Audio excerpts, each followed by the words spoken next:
Nah, seperti yang saya bilang tadi sebelumnya, bahwa di Amerika juga ada 1 dari 100 anak-anak yang mengalami OCD. Seperti cerita dari Radia berikut ini, seorang remaja yang ternyata sudah mengidap atau mengalami OCD. Bahkan dia sampai mendengar suara-suara aneh masuk di kepalanya untuk melakukan aktivitas tertentu secara berulang. Saya akan tanyakan langsung ke Radia. Radia, apa kabar? Ya, baik Mas. Makasih tadi kesempatannya. Kabar saya baik, alhamdulillah. Radia, bagaimana ceritanya Radia bisa mengalami OCD? Jadi ada suara dalam hati saya yang mengatakan saya akan gagal. Kenapa mengatakan saya akan gagal? Karena saya punya suatu obsesi menjadi sukses.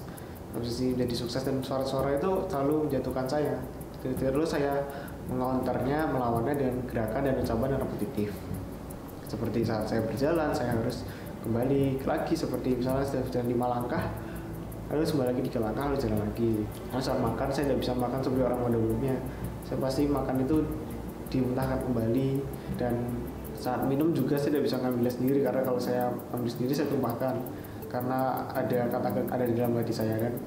Saya sempat di titik merasa depresi, merasa diri sendiri asing, merasa hampa. Bahkan saya benar-benar lelah dengan semua ini.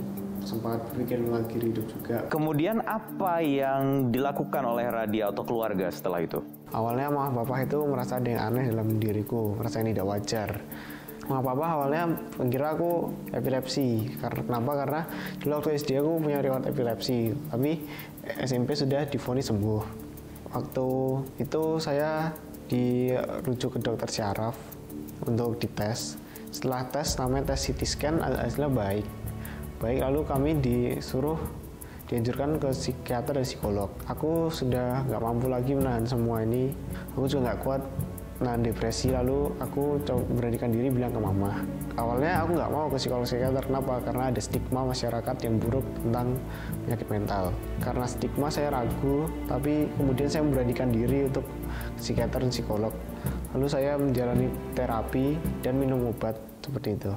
Respon keluarga atau teman-teman di sekolah saat itu seperti apa melihat keanehan yang dilakukan oleh Radia? Kalau keluarga kecil saya tentunya tahu setelah saya cerita ke mama papa. Nah, untuk keluarga besar ini, saya tuh terus terang saat itu masih malu untuk mengakui kondisi saya seperti apa. Karena itu saya masih diam-diam aja dan tidak menceritakan. Tapi sampai di suatu saat saya berpikir bahwa I think I have to share my mental disorder. Lalu saya memutuskan untuk membuat video blog yang saya upload di YouTube tentang riwayat OCD saya dan keseharian. Dan ternyata video itu cepat tersebar di grup keluarga. Jadi yang responnya itu positif sekali. Saya senang dengan hal itu. Untuk teman-teman sendiri, saya akui saya masih dibayang-bayang oleh stigma masyarakat tentang OCD atau penyakit mental.